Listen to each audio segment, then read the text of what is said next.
अब क्या होगा, अब क्या होगा, अब क्या होगा, जीना होगा, मरना होगा, अब हमें कुछ करना होगा, अब हमें कुछ करना होगा।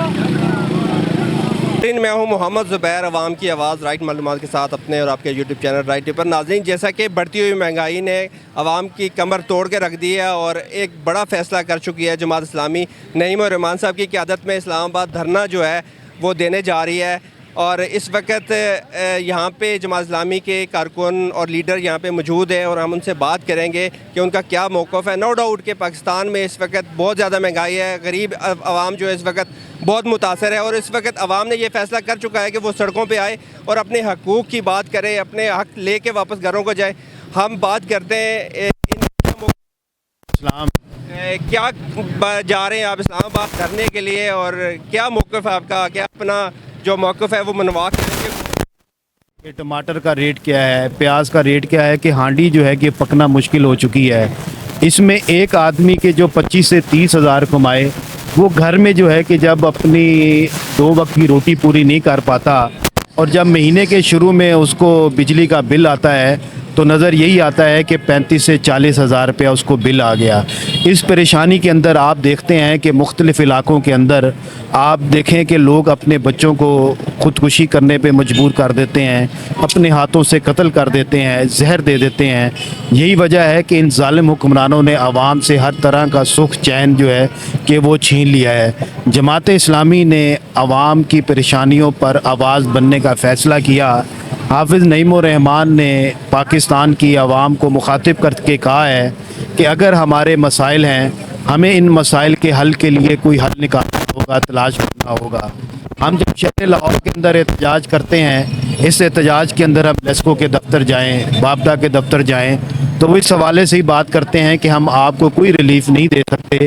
ये टैरिफ जो है बिजली का, ये इस्लामाबाद में बनता है। यही वजह है कि हमने इस्लामाबाद के तख्त को हिलाने का फ़ैसला किया है। 12 जुलाई को आप देखेंगे पाकिस्तान की आवाम डी चौक में अपने मसाइल के लिए निकलेगी। इससे पहले मुस्लिम लीग भी ज़रूर निकली, मगर उन्होंने महंगाई मार्च तो निकाला पर अपने पापा को बचाने के लिए निकाला। दीगर सियासी जमातों ने भी अपने अपने सियासी लीडरों को बचाने के लिए मार्च किए, किसी ने भी आवाम के लिए कुछ नहीं किया। ये पहली दफ़ा होने जा रहा है कि डी चौक के अंदर पाकिस्तान की आवाम का मुकदमा लड़ा जाएगा। आप देखेंगे हाफिज़ नईम ने ऐलान किया है कि इस निज़ाम को बदल दो, पाकिस्तान को हक़ दो। इंशाअल्लाह ताला अज़ीज़ पाकिस्तान का नौजवान, पाकिस्तान का ताजर, पाकिस्तान की ख़वातीन, पाकिस्तान का बुज़ुर्ग डी चौक में 12 जुलाई को इकट्ठा होगा।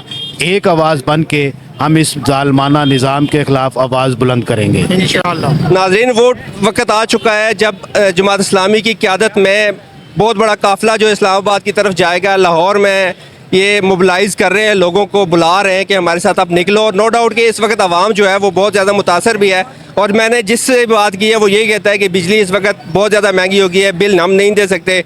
और खाने पीने की अशिया खरीदनोशी की बात करें तो वो भी आसमानों को बात कर रही हैं। तो जितनी भी हम बात करें तो जमात इस्लामी लेस्को के दफ्तर के बाहर कुछ दिन पहले ये गए थे, मगर इनके मुतालबात वहाँ पे नहीं माने गए और इन्होंने फिर इस्लामाबाद का रुख किया है और ये इस्लामाबाद की तरफ जा रहे हैं। तो हम ये कहेंगे कि अगर आप वहाँ पे जाएंगे तो क्या आपको बैठने देंगे डी चौक में? वो तो थोड़ा सा सेंसिटिव एरिया है।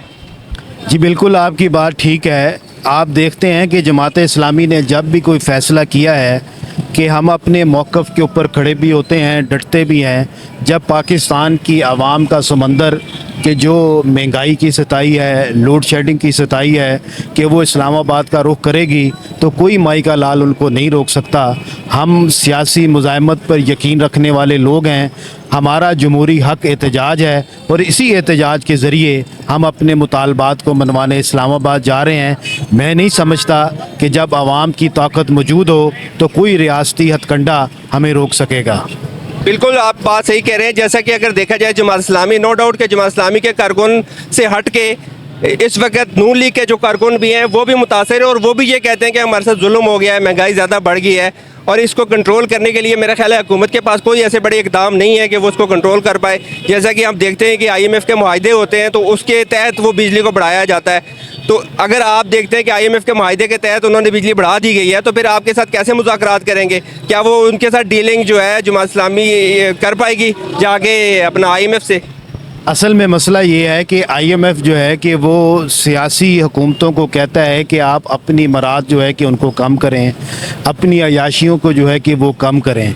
मगर हमें दुख और अफसोस के साथ कहना पड़ता है कि आज भी हम DC ऑफिस देखें, DC का घर देखें तो वो मुरब्बों के अंदर मौजूद होता है। किनालों 100 किनाल का दफ्तर होता है। आज भी जो है कि इनके दफातर के अंदर जो है कि बिला तातुल जो है कि बिजली आती है। आज भी हम देखते हैं कि जैसे ही यहाँ पर डॉलर्स आते हैं, ये अपने लिए लैंड क्रूज़र ख़रीदते हैं, नई गाड़ियाँ ख़रीदते हैं। हमारा मसला ही यही है कि आवाम जो है कि निकल रही है कि मुझे अपने बिजली के बिल के अंदर 3 बिल अदा करना पड़ते हैं।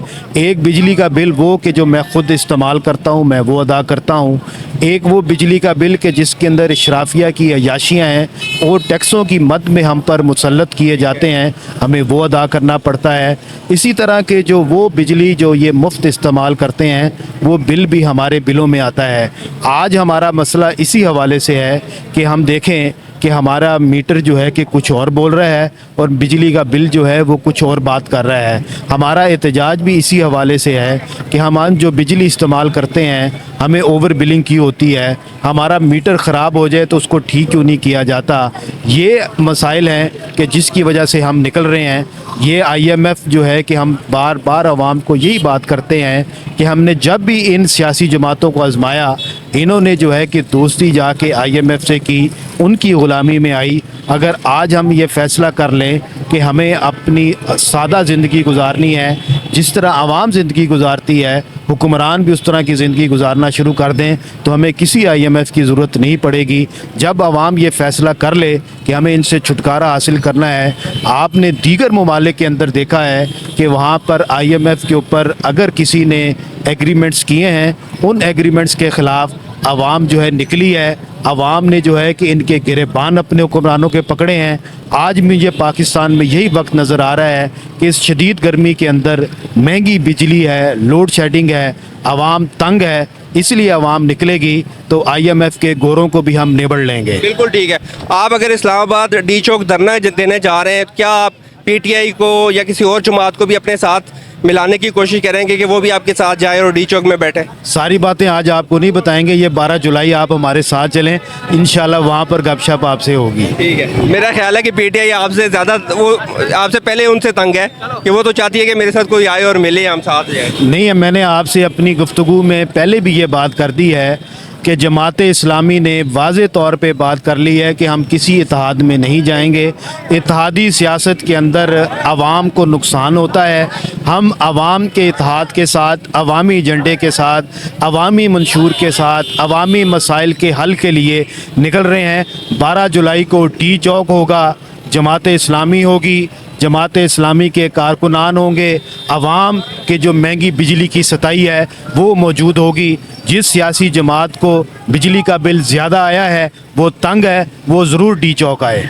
बिल्कुल नाज़रीन, बिल्कुल इन्होंने सही कहा कि जैसे कि बढ़ती हुई महंगाई की वजह से हर बंदा तंग है और हम ये देखेंगे कि आज जमात इस्लामी D चौक पे सर्वाइव कर पाएगी, वहाँ पे स्टे कर पाएगी, क्योंकि इतनी ज़्यादा जो है वो गर्मी भी होगी। तो उसके बावजूद जो कारकुन हैं इनके वहाँ पे कैसे अपनी बात मनवा पाएंगे, और हम भी देखेंगे, आप भी देखेंगे। फ़िलहाल तक हमें इजाज़त दीजिएगा। अल्लाह हाफ़िज़।